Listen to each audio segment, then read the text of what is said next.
So my role basically today is to explain to you how the local self-governments in Kerala have been working in disaster management. Um, so as you all know, I'm from KILA, Kerala Institute of Local Administration, which basically is a research think tank which organizes capacity building for local self-governments in Kerala. So I would like to divide my class for today into primarily three parts. One would be talking about the introduction part, which would basically be talking about the Kerala setting. Then the second part will be on the local level disaster management planning process in Kerala particularly. And then also, lastly, I would like to talk about the evolving role of LSDs in disaster management and risk reduction. All will be in the context of Kerala. So going on to the first part, some of you here might be knowing, but for the benefit of everyone here, I will give a little historical perspective on how the local self-governments in Kerala, how the framework it basically is. So in 1993, the 73rd and 74th constitutional amendments came about. Local self-governments, that is panchayats basically, existed long before that. But since 1993, after the constitutional amendments were passed, they were given formal recognition. And the constitution basically, the amendments basically said that such and such powers, such and such subjects in the constitution needs to be devolved so that the local self-governments can make development plans on the basis of that. And these state governments were basically entrusted with the task of deciding how these powers would be vested in the local self-governments. So in 93, technically local self-governments all across India got formal recognition and this amendment came about.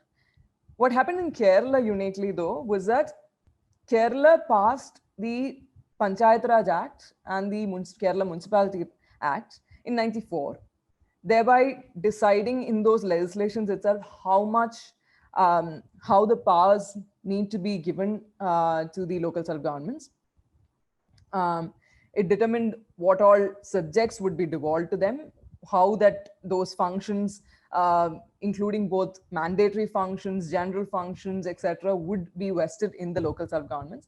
Local self-governments in Kerala are basically three-tier. We have the Gram Panchayats, the block, and the district panchayats in the rural areas, and in the urban setting, we have the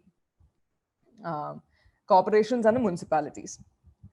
So you might be familiar with your own local self-government, etc.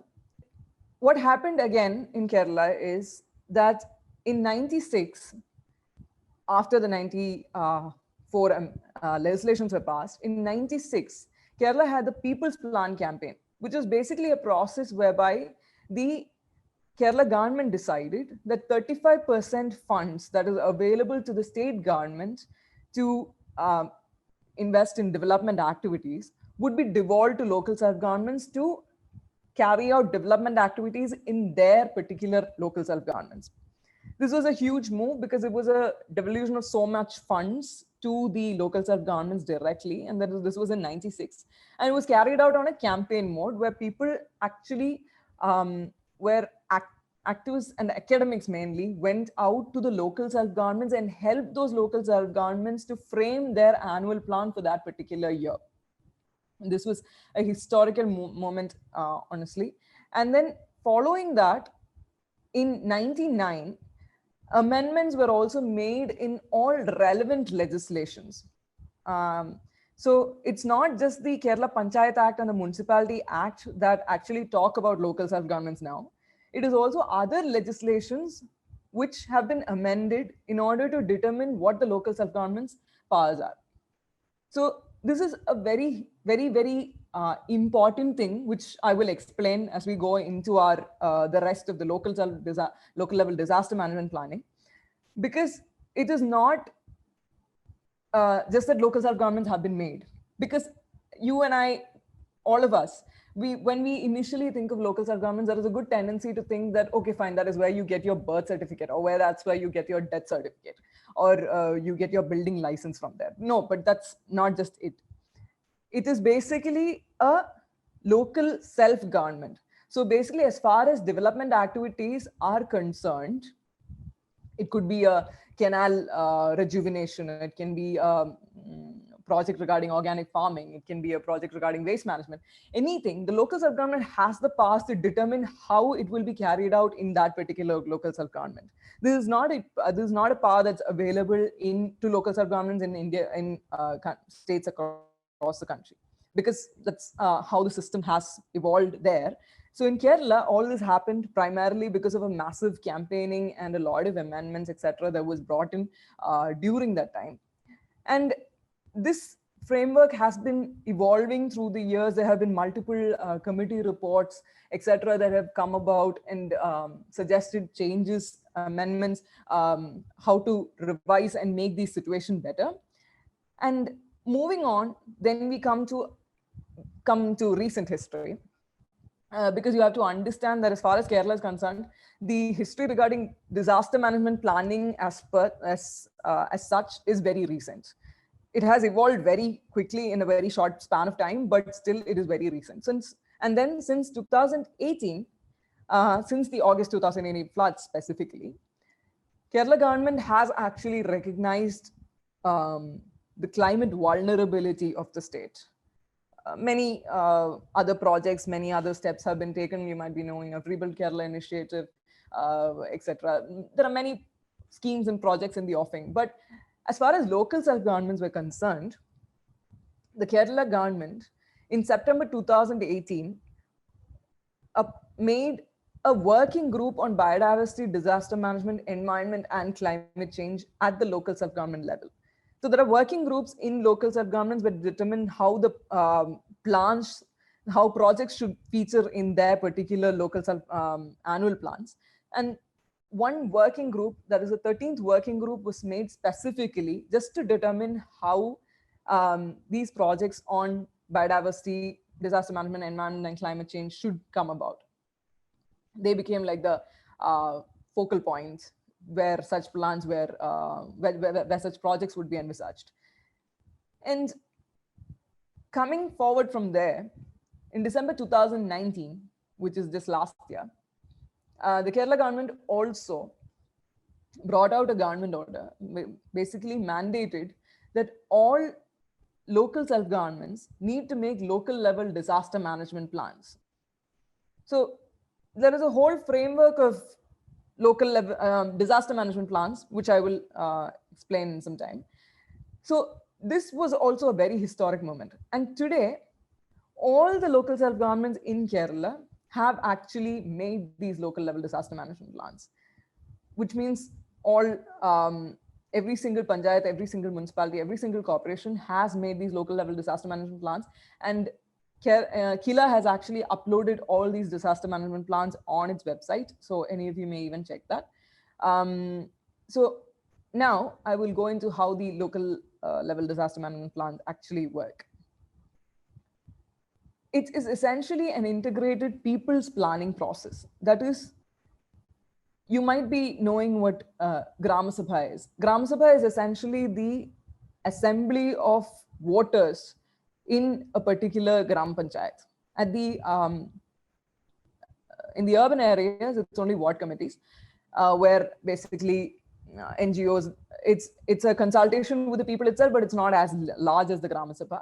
So local level disaster management plans are envisaged as a mechanism to ensure that annual plans, which are focused on the development aspects of a local self-government, also take into consideration the disaster risk in that particular local self-government. That is what essentially is the gist of a local level disaster management plan. So where is the local self-government? Why, first of all, why do you think, why is the local self-government so qualified to work in this particular disaster management area? One, they are on the ground. They know the reality. This is something that we could all see in August 2018 when the floods hit. They were on the ground when connections were disrupted, when people could not get through, did not have information on what was happening in certain parts, it was the local self-governments who were on the ground and quick to rush to action. And they were basically the first responders or the first line of defense in that sense. So this is their role is so important because they are representatives of the people who have been elected by the people from that particular area. So they are from that area, they know that area. So if a particular boat needs to go into a particular road, or it's important that there are people there awareness. So they have mandate of the makes them so important from a disaster risk reduction perspective. But from another more structured perspective, they also have the powers, because the constitution gave it to them. They have the powers to actually take necessary action in such situations. It is not like particular departments where they might not have, because for instance, the education department of the Kerala government can't go do something regarding disaster management. But on the other hand, a panchayat on the other hand, or local self-government on the other hand, has the powers to take steps regarding all of these small things, which together will form a canopy of steps that need to be taken at the time of a disaster. So just briefly, this is all the instruments, legislative instruments, which I think I have, some of them I have already mentioned. This is the government order regarding the local level disaster management plans, and this is the one wherein a whole template regarding how the local level disaster management plan should be came about. And then there's also the National Disaster Management Act. So going into the National Disaster Management Act. So essentially in India, all the disaster management steps regarding disaster management are technically supposed to be carried out under the framework of the National Disaster Management Act 2005. So this is a central legislation which the central government has brought about. And inside that, it actually provides for a number of definition of disaster management, which is given here, which basically includes everything that I think you're going to cover in the next couple of days about how mitigation, also preparedness to deal with disasters. These are all essentially steps that need to be taken in order to tackle a disaster, including both steps in the long term as well as steps immediately at the time of the disaster. So this legislation is basically to cover all of that.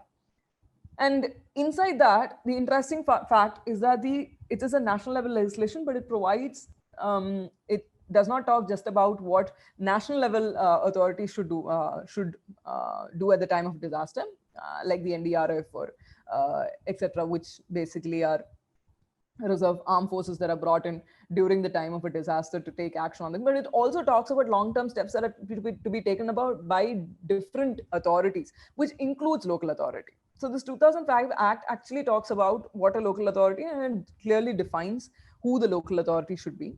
And even the National Disaster Management Act also talks about different levels of disaster management plans that should be. That is just the national level plan, the state level plan, the district plan, and the local plan.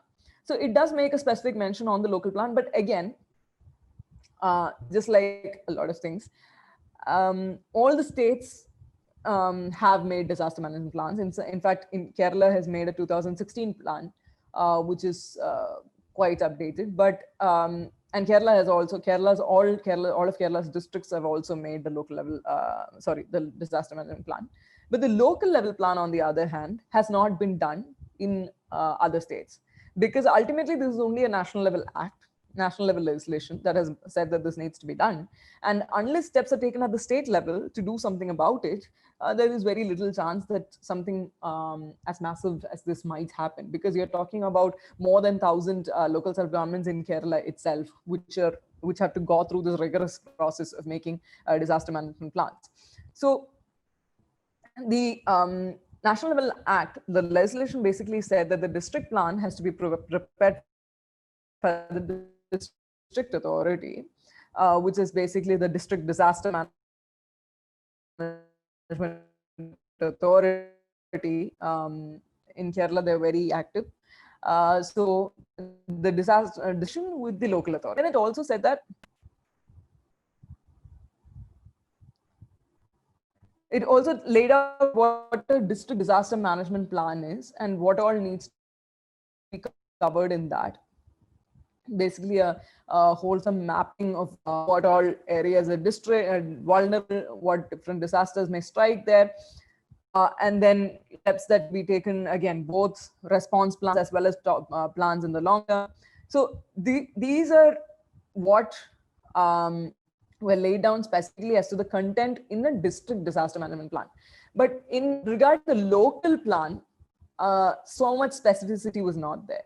It was not exactly explained what needs to be there, but there is a mandate that authorities to do. So as far as Kerala is concerned, I earlier mentioned that in 2019 December, Kerala government required that all local self-governments need to make their local level disaster management plan. That is basically as to how to plan for a disaster and how to respond at the time of a disaster. And for that, the Kerala government brought out a template. Basically, there was a book that was brought out in this regard. This is a book that KILA also had a hand in. This was the manual that was used for KILA's trainings. And there are primarily two elements that are covered in this particular disaster management plans. So many of you might have, some of you might have volunteered during the time of a disaster, that is in Kerala or even in other places. So I'm sure some of you might have at least been thinking that, oh, this problem could have been avoided. You know, this particular issue need not have been there if someone had thought of this earlier, but at the time of the disaster, you're not able to do something. So this has basically two elements. That is disaster resilience, because resilience is about how you fix that problem so that it's not there in the long term. And then there's also disaster response, which is at the time of a disaster. So you face that problem essentially at the time of the disaster, but you have to fix that problem in the long term. It is not something that you can fix then and there. It could be a faulty broken bridge. It could be, say, lack of ambulances, lack of ventilators. It could be anything. But these are two elements that essentially come in a disaster management, at least in the Kerala's local level disaster management plans. And I earlier mentioned that, you know, all the local level local self governments had to make it. And one very important thing which has to be mentioned in this regard is that technically the Kerala State Disaster Management Authority, which is under the Revenue Department, is the technical department to handle disasters in Kerala. You might all be very familiar with the alerts that had come out just a couple of days before regarding Burevi and other, even all the instructions that were given out regarding COVID were also initially by the Kerala Disaster Management Authority. So what is important in that is that though the local self-governments technically come under the local self-government department, the KSDMA has been providing a lot of technical support to all the local self-governments in order to make their local level disaster management plan. So the the plans are mainly made by the LSG steering committee, which is basically the at the panchayat or the local self-government level, basically the president and and all the heads of the standing committees. All this is very technical and structural. I don't think it will be very important for you, but what is most important is that it is a coming together of everyone. It is not just a process whereby the president does something and the secretary does something, or maybe the working group. Well, they all have a particular role, but it's not just them working on something. It is a wholesome effort by the people at large. So, which means that for this particular LSD DNP to be made, we at the time of making it itself, they have to make sure that there were 20 volunteers who are local resource groups who could go out into the field and collect data regarding how to make a DM plan. That is, you don't just sit at a table and make it out of thin air. You have to go out to the field. You have to understand your local self-government. What is the terrain? What is the requirements of the people? Who are the vulnerable groups? You have to basically take all the data in order to make a holistic plan. So that itself had to be 20 volunteers who were part of local resource groups or LRGs. And then there were other other important, groups that were important, that were required to be part of this process, like community-based organizations, NGOs, residents associations.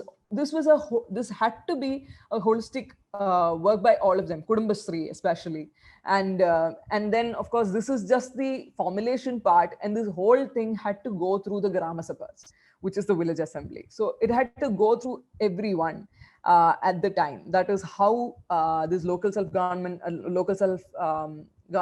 disaster management plan was envisaged. So what does it contain? Primarily, it contains steps for mitigation, preparedness, rescue, relief, and rehabilitation. And also it contained what the responsibilities are for these particular people that I spoke about earlier. It also essentially included the projects which have to be included in the annual plans. Gram Panchayat development plan, basically the annual plans of the Panchayat, which would essentially determine how they would fix problems that they saw during earlier disasters in order to ensure that this problem doesn't exist the next year. So basically development projects that are aimed at disaster risk reduction. It also involved suggestions to other chairs, because obviously there is there is only so much that a particular local self-government can do, especially when it comes to disasters like climate change. As you know, Kerala has 44 rivers, and most of the time, if a river, there's a particular stretch of river that's going through your local self-government, there's a good chance that there might be a dam upstream, or the first tier, second tier streams might all be coming, first order streams and all may be coming through another local self-government. So there needs to be a holistic planning process that happens with other local self-governments also. So it is not something in isolation. So this plan also contains suggestions that can be given to other LSDs, in fact, even departments that handle particular things, etc. It also comprise details of emergency response teams. I will shortly come to that. So I think I briefly touched upon this earlier, how this process came about. The local resource groups, that is volunteers from the local self-government, in order to make the local level DMP, actually had to conduct group discussions, data collection, transect walks, focus group discussions with the people in that local self-government in order to gather data, baseline data on what essentially are the challenges being faced by that local self-government due to disasters. And KSDMA provided maps, and then this had to essentially be put forth in the DMP and then discussed in the Grama Sabha, and a special development seminar conducted. So just to go very briefly, I hope I won't be too fast, but just to go briefly into what the local level DMP is. It is essentially, I'd be trying to put into a nutshell what the local level planning process, how the planning process is working currently under this. First thing to be understood about the local level DMP is that it's not supposed to be a different plan. There is an annual plan that is made every year by the local self-governments in Kerala. And this particular DMP is only supposed to disaster proof the already existing projects that come forth from annual plan. It is not a separate plan altogether. It is just a process that's separate. Everything that comes out of this will go into the annual plan.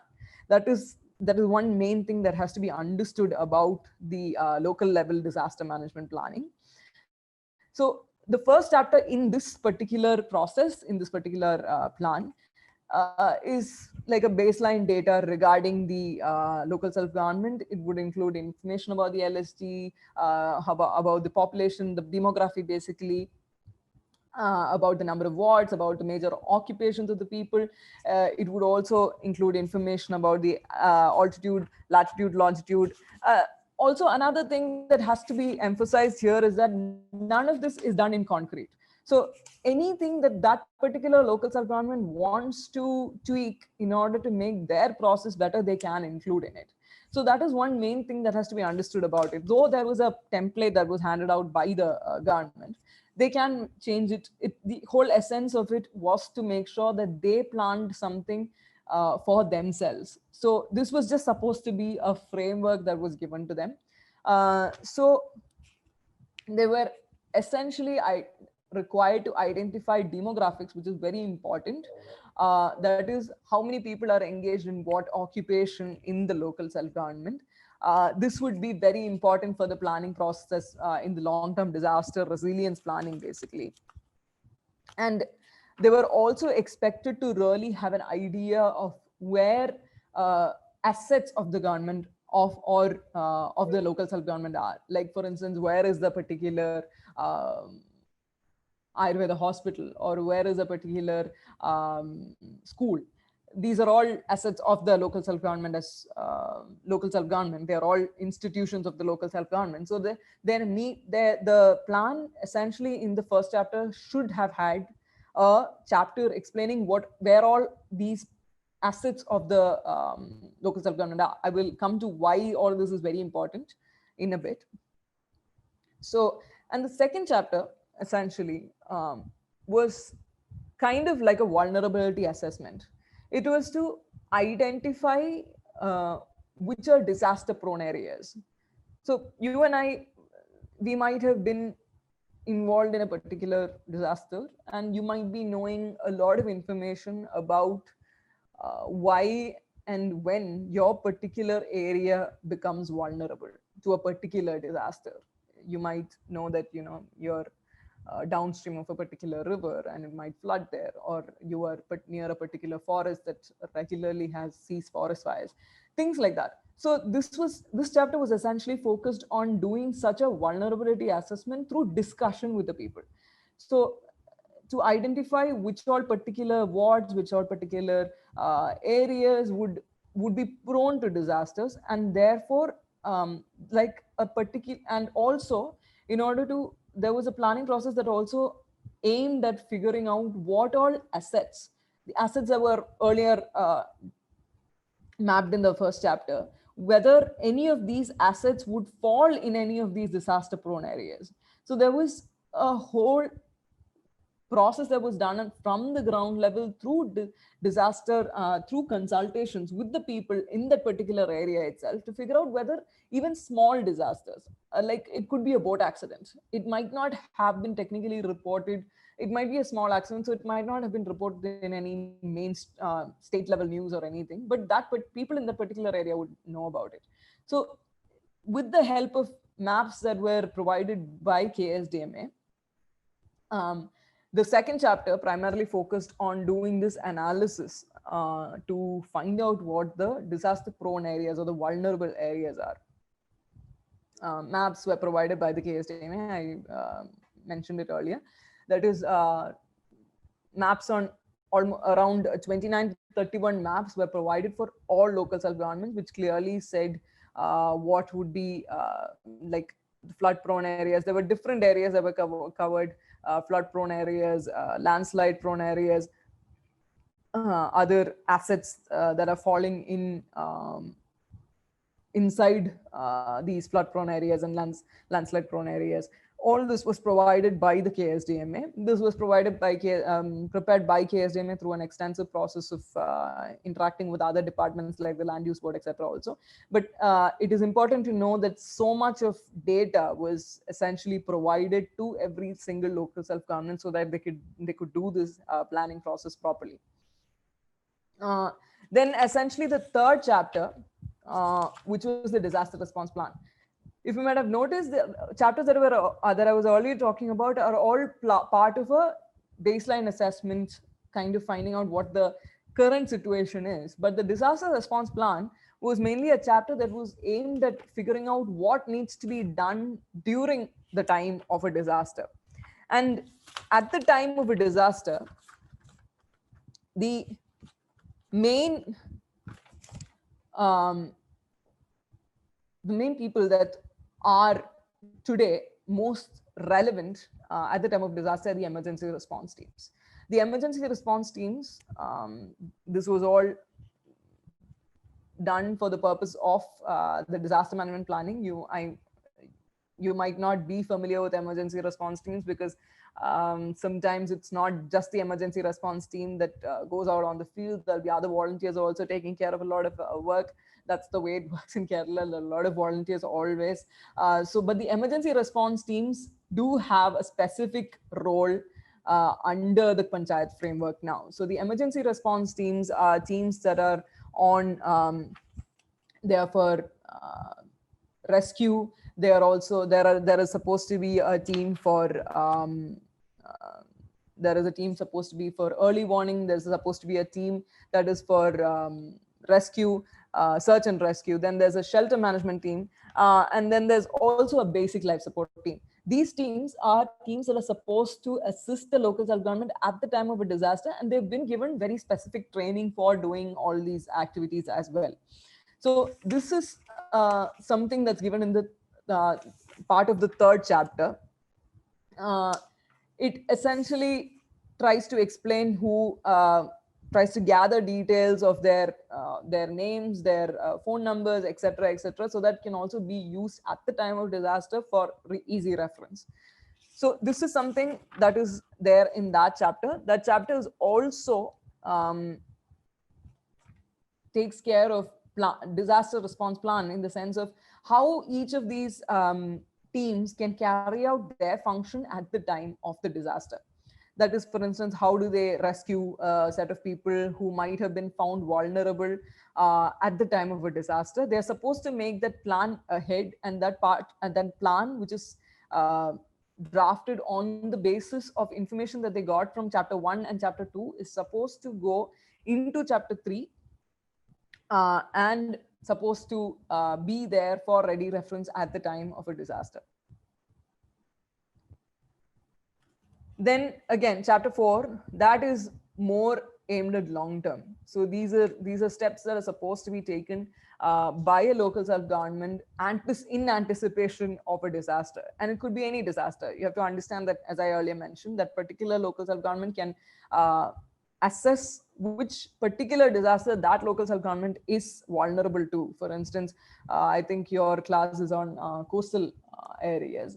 So those local self-governments in Canalpy primarily would not have to think about what issues that, if for long-term resilience, that say a local self-government in Idiki would think about. So these are all different. So this planning process is what is there in the 4th chapter. And the local self-governments were required to make adaptation, mitigation steps in whatever they wanted. It could be water conservation. They have a tendency to drought, so they could, from chapter 2 primarily, where they identified what their vulnerabilities are, they could figure out what they needed to be included in chapter 4, so that they have, say, water conservation measures, or they could have soil protection measures in order to avoid landslips. They could find out steps to make sure that their roads are taken care of, that a particular road that is always breaking down, or that is always in need of repair, that some more sustainable solution is figured out for that particular road. They could figure out what those could be, and that would form part of chapter 4. Then chapter 5 is essentially a chapter where they do a resource mapping. So essentially, every local self-government at the time of a disaster needs to have a particular understanding of what they have, where they have it, who they have, and how that person can be contacted, so that they can be called upon to work for the local self-government at the time of disaster. This could be simple things like, say, a woodcutter. A woodcutter and his particular machines. That is very important at the time of disaster. So, but it is not possible to go resource mapping at the time of a disaster. That is what long-term disaster resilience is about, and what disaster planning is about, is to make sure that you are prepared for a disaster. So this chapter is basically a resource mapping, not just of assets, not just of there is no distinction whether it's private or public. Basically, the local self-governments were encouraged to include as much information as possible based on what their particular local LSG's requirements are, including information on people, information, especially people with particular skills. This was all included. For instance, during COVID, there was a huge problem where some of our local self-governments are not able to communicate to our guest laborers. So that's because we don't know the language. So that is a problem that would, for instance, come about. So such skills, the local self-governments were expected to do that sort of a mapping, so that that sort of a problem wouldn't arise. And then chapter 6, which is, I think, the most important part of the plan, which is essentially those identifying who would take care of different projects that are to be included in the annual plan. And basically every single project that has evolved as a part of the planning process. It could be, as I mentioned, mitigation adaptation measures. It could be measures to even I'm speaking from a climate change perspective when I'm saying mitigation adaptation, because that's also more suited to your class. But when we're talking about disasters, you have to understand that we're not talking just about climate change. We're also talking about COVID, or we're talking about, say, a cyclone. Cyclone is climate change. But we are also talking sometimes about a road accident, or all of these are disasters and might be huge problems for a particular local self-government. So this obvious, as I mentioned earlier, not all the projects can be done at that particular local self-government level itself. So this is a chapter which identifies where each project has to be recommended to, whether it can be included in their particular annual plan, or whether it has to go to the district disaster management authority's attention, whether it has to go to any particular state government's attention, state government department's attention, whether it has to go to the attention of another local self-government, whether it has to go to the attention of the higher tier of local self-government. This was all this sort of ascertainment of what the project is and where it has to go, which level to which it has to go, was to be included in this. This was all to be made as recommendations to those levels, and this was part of the 6th chapter. Then the 7th chapter was essentially a chapter on important phone numbers, because as you know, during the time of a disaster, important phone numbers are sometimes very important. That might not include just the phone numbers of people in that local self-government itself, because obviously, as I mentioned, you might need this services of people with particular skills, but it's also the phone numbers of people that you are expected to contact, say, in another local self-government. Maybe the locals, maybe skilled persons who might be there in another local self-government, or even state government departments. So all those phone numbers, relevant phone numbers, which that particular local self-government thought important. From a coastal perspective, obviously, I think the phone numbers that would be collected would be of fishing communities. And it would not just be fishing communities of that particular local self-government. They would try to include information regarding fishing communities from other places as well. So all this would come into the 7th chapter. So this is essentially what the disaster management plan as such, or the framework as such, included. But this is essentially the gist of what a local level planning process is. It's ideally to find out what is most suited to that particular local self-government, so that they can take necessary steps in order to make sure that they have adaptation, that they take adaptation and mitigation measures in order to build their resilience towards other disasters. That is basically the gist of what a local self-government planning, disaster management planning process is. And lastly, I would like to speak briefly about the evolving role of local self-governments in disaster risk reduction. For, as I mentioned, for the purpose of your class, it would primarily be on coastal activities and climate change. But as far as local self-governments are concerned, today they have a huge role to play in disaster risk reduction because they act as the focal point or a point of integration for all activities that can be under different departments at the state level. So a local self-government, say for instance, has a Krishi Bhavan, it has a Ayurveda hospital, it has a primary health center, it has Anganwadis, it has all those institutions that are necessary for local level disaster resilience. So steps can be taken by the local self-government independently for building disaster resilience in all these areas, whether it be education, whether it be health, whether it be say something else. The local self-government is in a position to take steps regarding all of this, and this is very important for Kerala going ahead.